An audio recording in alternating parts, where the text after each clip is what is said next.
Emmanuel Macron ignore les réactions de l'opinion et veut imposer sa cathédrale de Paris. Chers amis, mon nom est Jean Goyard, je suis de Tradition Famille Propriété et il y a un mois, nous avons lancé la pétition « Restaurer Notre-Dame de Paris à l'identique ». Cette pétition a déjà reçu 65 000 adhérents, signataires. Et aujourd'hui, j'ai à vous parler d'une situation grave qui nous concerne tous, qui vous concerne spécialement et directement, puisqu'il s'agit de la défiguration de Notre-Dame de Paris qui est en train de se préparer dans l'ombre, puisque les médias ne braquent pas les projecteurs de l'actualité sur la manœuvre.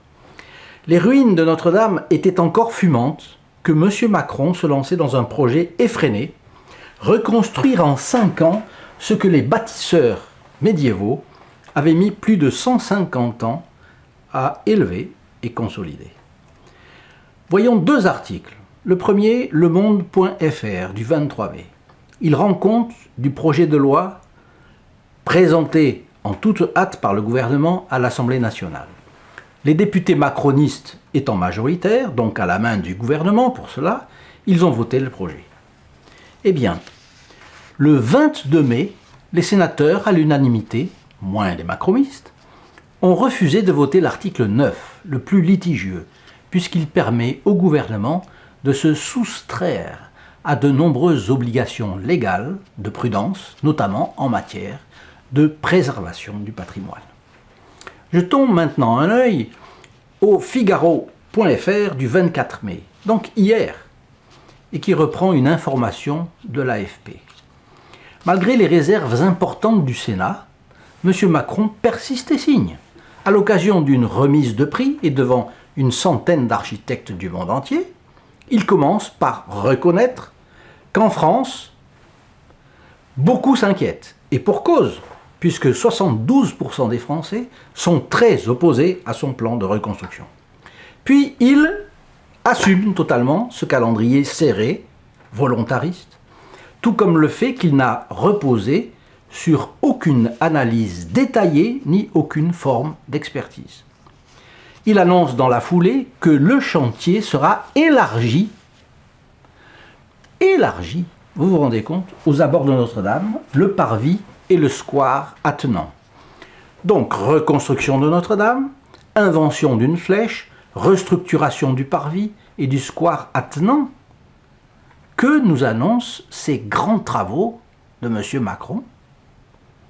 Qu'est-ce qui se cache derrière ces annonces sibyllines? Ce qui est sûr, c'est qu'il s'agira d'une désacralisation. D'ailleurs, M. Macron ajoute que, guillemets, nous devons faire une reconstruction inventive.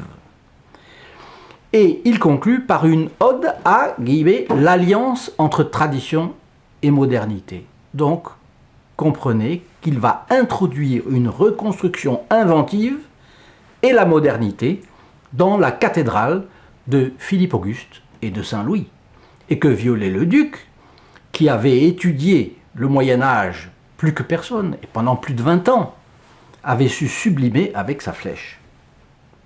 Avant toute étude et tout constat des dégâts occasionnés par la température et l'eau, Jupiter a donc déjà tout décidé. Vous avez tout compris. Les convictions des Français seront ignorées une fois de plus par un gouvernement qui n'a pas leur soutien. M. Macron va avancer, réalisera son projet et défigurera Notre-Dame de Paris. Sauf si vous et moi, nous nous interposons. Signez la pétition sur flèche-notre-dame.org, vous unissant ainsi aux 65 000 signataires qui l'ont déjà fait. Si vous l'avez déjà signée, partagez-la sur vos réseaux sociaux et parlez-en à tous vos amis. Je vous prie instamment d'apporter votre aide à Notre-Dame de Paris en partageant ce message au maximum.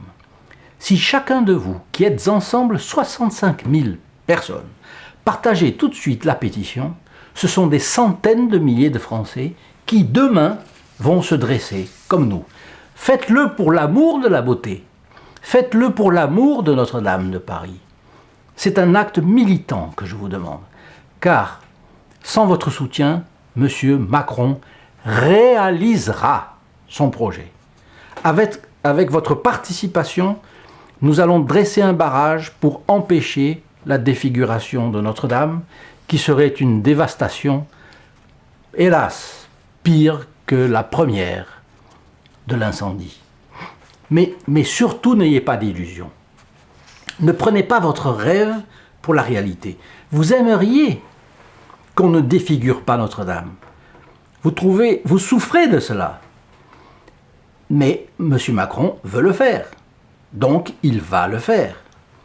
Sauf si nous agissons. Nous devons donc nous battre et je vous invite à partager largement et plus d'une fois, car la meilleure forme de l'apprentissage, c'est bien la répétition. Parlez-en, c'est la grande cause du moment. Parlez-en à votre boulanger, parlez-en à votre boucher, parlez-en chez le teinturier, parlez-en à la droguerie, au café, dans le bus, dans un taxi, si vous prenez un taxi. Toutes les occasions sont bonnes. Et faites ainsi quelque chose de plus en défense de Notre-Dame de Paris, ce symbole de l'âme française, donc de notre âme à tous. Pour Henri IV, Paris valait bien une messe. Pour nous, Notre-Dame de Paris vaut bien ces quelques petits sacrifices. J'attends donc votre signature à notre pétition sur flèche-notre-dame.org, tout attaché. Et si vous l'avez déjà signée, partagez-la à vos amis et sur vos réseaux sociaux. À bientôt et merci.